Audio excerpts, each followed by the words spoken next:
saying that she's out of the mainstream. Okay, well, now you have someone who is not just cozying up to Putin, but repeating Putin's talking points, repeating Russian misinformation. Ronald Reagan must be rolling over in his grave, saying that a Kamala Harris election would be a fourth Obama term. Would that be so bad, quite frankly? But okay, I guess they didn't like Obama. They clearly made a point of, because what we're seeing in echoing Russia's talking points is an utter capitulation to Vladimir Putin, taking Russia's side in the war against Ukraine, saying things like, Picture this. It's a normal day at the Wall Street Journal. Editor sipping coffee, discussing the stock market. Suddenly, someone bursts in. Guys, Trump's gone full Putin. Chaos ensues. Papers fly. Former state attorney for Palm Beach County, aka the Florida lawman, here on the Midas Touch Network. So it's not just those of us on the Democrat side who have been critical of Donald Trump. Donald Trump's capitulation to Vladimir Putin in Russia even brings heat from the Wall Street Journal editorial board, a Rupert Murdoch publication normally supportive. When it's capitulating to Russia, it's also some of his normal conservative pals, like the Wall Street Journal editorial board, which has largely been supportive of Donald Trump. In fact, right before the election, they coffee spills, and boom, a front page Trump takedown is born. Okay, maybe it didn't happen exactly like that, but the Journal's surprising attack on Trump's Ukraine comments is just as dramatic. Want to know what's got Murdoch's crew clutching their pearls? Stick around and I'll spill the tea hotter than Trump's temper. This has always blown my mind a little bit. 91% that watch this show regularly haven't subscribed. Could I ask you for a small favor before we start? If you like this show, what we do here, and want to support us, the free simple way you can do just that is by hitting the subscribe button. Well folks, it looks like Trump's latest verbal adventure has landed him in hot water with his old pals at the Wall Street Journal. Remember when Trump and Putin were practically finishing each other's sentences? Those days are looking about as distant as Trump's last natural hair color. Our favorite orange ex-president decided to take a stroll down Ukraine Boulevard, and boy did he step in it. Rating. And now the Rupert Murdoch publication, the Wall Street Journal, is going after Trump for it. Now, will it matter? I don't know. But it's worth discussing because Trump does care what people on the right say about it. Ukraine started the war. Untrue. Totally false. Vladimir Zelenskyy has a 4% popularity rating. Untrue. It's actually around 57%, which is higher than Trump's. He may not care what Midas Mighty says about him.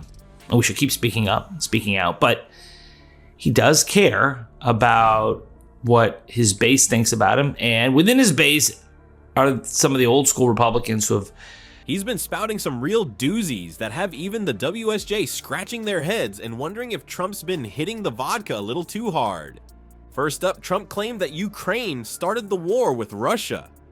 Yeah, you heard that right. It's like saying the chicken crossed the road to get run over. The Wall Street Journal wasn't having any of it, calling out Trump's words as nothing more than a parroting of Russian propaganda. I guess when you spend too much time with Putin, you start sounding like him too. But wait, there's more. Trump decided to play the numbers game, claiming that Ukrainian President Volodymyr Zelenskyy has a measly 4% approval rating.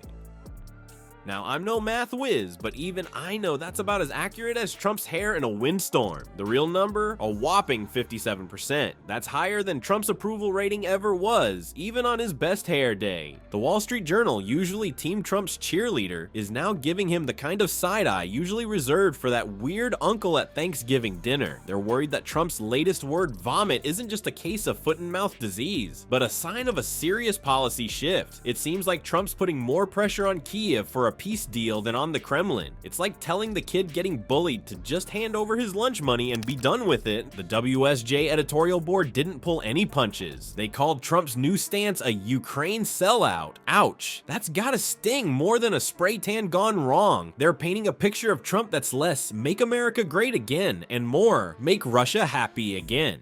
But the real kicker, the Wall Street Journal slapped this takedown right on their front page. It's like they took their friendship bracelet with Trump and set it on fire for all the world to see. The editorial, dramatically titled "Trump Tilts Toward a Ukraine Sellout," is warning everyone that Trump's latest brain burp could lead to a betrayal of Ukraine and mess up US interests abroad. It's like Trump's playing a game of Risk, but he's forgotten which team he's on. The Journal didn't stop there. They're worried that Trump's new tune could lead to an ugly settlement. It's like Trump's trying to broker a deal between a lion and a gazelle, and telling the gazelle it should be happy with whatever limbs it gets to keep. Well, folks, it looks like Trump's media maze is getting weirder by the minute. How bad does it have to get for Fox News hosts to start sounding like they're reading from a different script? Let's tune into this comedy of errors. Remember when Fox News and Trump were tighter than his spray tan? Those were the days, right? But now, it seems like even Trump's biggest cheerleaders are fumbling their pom-poms. It's like watching your favorite uncle at Thanksgiving dinner, slowly realizing he's had one too many glasses of the good stuff and started spouting nonsense about how the moon landing was faked by Elvis. Enter Marita Bartiromo, usually Trump's #1 fan on Fox News. But this time, she's looking more confused than a cat in a dog show. Bartiromo, bless her heart, actually fact-checked Trump's claims about Ukraine. I know, I'm as shocked as you are. It's like seeing your math teacher suddenly break out into a rap about quadratic equations. Bartiromo, clearly struggling with this new role of actually questioning Trump, said certainly felt in those comments from President Trump that he was more critical of Zelenskyy. That number comes out of thin air. There's no 4% number. Zelenskyy has a 52% approval rating, not a 4% approval rating. Wow, Marita, way to go. You've graduated from cheerleader to fact checker. What's next? Will Sean Hannity start doing interpretive dance to explain tax policy? But wait, there's more. Bartiromo's guests decided to join the Let's Actually Tell the Truth party. One of them had the audacity to point out that Ukraine is, kind of under attack. Shocking, I know. It's like they suddenly remembered that journalism isn't just about nodding along to whatever Trump says. And then hold on to your MAGA hats, folks, because this next bit is a doozy. One guest on Fox News, yes, Fox News, actually said, "I think it's highly unfair for him to be critical of the victim. He should be critical of the person who's launching the airstrikes." I know, I had to check twice to make sure I wasn't watching MSNBC by mistake. It's like seeing Ronald McDonald suddenly start promoting kale smoothies. Now, don't get me wrong, Fox News isn't completely abandoning ship. They're trying to do this weird balancing act, like a clown on a unicycle juggling Trump's ego and actual facts.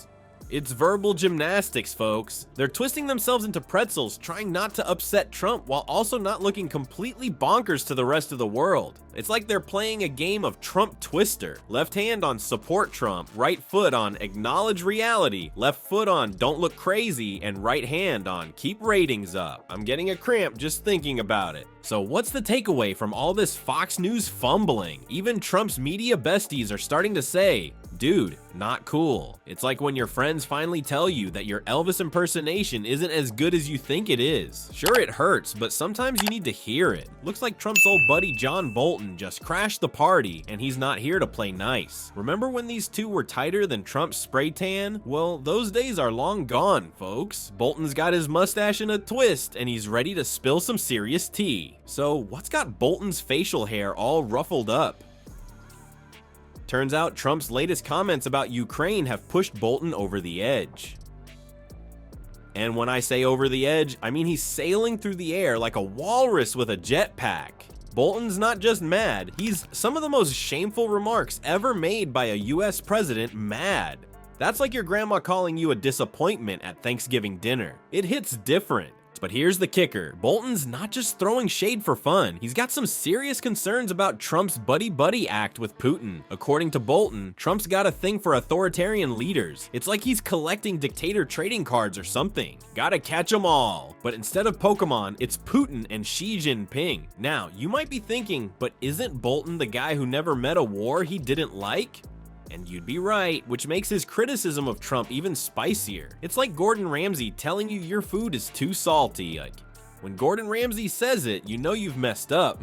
Bolton's not just worried about Trump's taste in foreign leaders though. He's concerned about the bigger picture. According to him, our support for Ukraine isn't just about being nice. It's about keeping our own butts safe. It's like putting a lock on your front door. Sure, it helps your neighbors feel secure, but really, you're protecting your own stuff. But wait, there's more. Bolton thinks Trump's way of dealing with Putin is all kinds of wrong. He says Trump's negotiating from a position of weakness, basically handing over the keys to the bad guys. It's like going into a car dealership and saying, I'll take whatever you've got and I'll pay double. Not exactly art of the deal material, is it?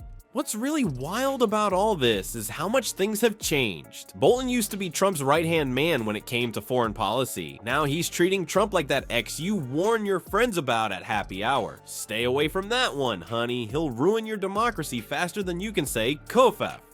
So what does all this mean for Trump?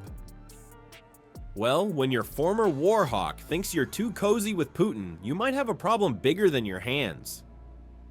It's like having your own attack dog turn around and bite you in the behind. And let me tell you, Bolton's bite is worse than his bark, and his bark is pretty darn loud. Well, looks like the Wall Street Journal just turned into the Wall Street Burnout for our buddy Trump. Who would have thought that the paper owned by his old pal Rupert Murdoch would be the one to give him a front page spanking? It's like watching your favorite reality TV star get voted off the island by the producers themselves. But here's the real kicker. When conservative media starts turning on Trump, it's not just a little oopsie daisy. It's more like a political earthquake that could shake the very foundation of Trump Tower. You see, when outlets like the Wall Street Journal start wagging their finger at the Donald, it's not just about selling papers. It's a sign that the tide might be turning in conservative circles. Think about it. These media bigwigs have been Trump's cheerleaders for years. They've been waving their pom-poms and doing backflips every time he tweeted, but now it's like they've suddenly remembered they're supposed to be journalists, not fanboys. And let me tell you, when your biggest fans start booing, it's not a good look. Now, don't get me wrong, Trump's core supporters are still clinging to him like a koala to a eucalyptus tree, but even the most diehard MAGA hat wearer might start scratching their head when Fox News and the Wall Street Journal are saying, hey, maybe this Ukraine thing isn't such a great idea. It's like Trump's playing a game of political Jenga, and he just pulled out a block that said, support Ukraine. The whole tower is wobbling, and everyone's holding their breath to see if it'll come crashing down. And let's not forget about Trump's rivals. They're probably licking their chops right now, ready to pounce. Imagine the next Republican debate. Hey Donald, why do you love Putin more than America? Ouch, that's gonna leave a mark bigger than Trump's ego. But here's where it gets really interesting. Trump's always bragged about being the America first guy, right? Well, it's kinda hard to wave the Star-Spangled Banner when you're busy giving Putin a big ol' bear hug. It's like he forgot which team he's supposed to be playing for. And you know what? This Ukraine thing might be the straw that breaks the elephant's back. See, a lot of conservatives still remember the Cold War. They grew up thinking Russia was the big bad wolf. And now Trump's acting like Putin's his BFF? That's not gonna sit well with the folks who still have better dead than red bumper stickers. But here's the thing about Trump, he's like a political cockroach. Just when you think he's done for, he scurries away and survives another day. So who knows, maybe he'll find a way to spin this whole thing. I was just testing you guys, making sure you're still paying attention. Yeah, right. Well, folks, it looks like Trump's bromance with Putin is causing more drama than a reality TV show. The upcoming events in the Republican Party might just turn into a juicy soap opera. Picture this: Trump at a campaign rally spouting his usual Ukraine nonsense, while other Republicans squirm in their seats like they're sitting on a bunch of porcupines. But here's the kicker, these debates and rallies aren't just for show. They're gonna be like a big old family reunion where half the family isn't speaking to each other. Trump's foreign policy ideas are about as popular as a skunk at a perfume convention, and the Republican bigwigs are starting to notice. So grab your popcorn, folks. This political rodeo is far from over. Will Trump's love for Putin be his downfall? Or will he somehow wiggle out of this mess like a greased up pig at a county fair? Only time will tell, but one thing's for sure, it's gonna be one heck of a show.